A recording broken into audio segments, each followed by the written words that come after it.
सूरज 10 साल का था। उसकी दुनिया उसकी माँ के इर्द गिर्द घूमती थी। एक छोटी सी झोपड़ी जिसमें 2 टूटी कटोरी की खनखनाहट ही खुशियों का नगाड़ा बजाती थी।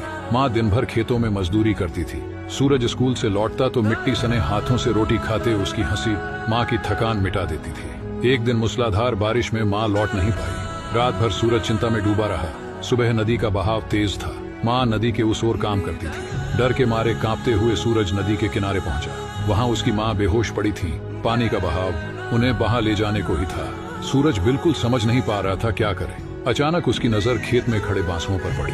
उसने बांस काटकर एक खप्पर बनाया और पानी में कूद पड़ा और अपनी माँ तक पहुंच उसने खप्पर में माँ को लिटाया और तैरता हुआ धार पार कर लाया। माँ को होश आया तो वो दंग रह गई। सूरज की हिम्मत ने उसकी जान बचाई थी। उसे गले लगाकर माँ रो पड़ी। वो जानती थी कि सूरज की आंखों में कुछ कर दिखाने की चमक है, जिसे पूरा करने के लिए उसे शिक्षा चाहिए। उस वक्त माँ ने फैसला लिया।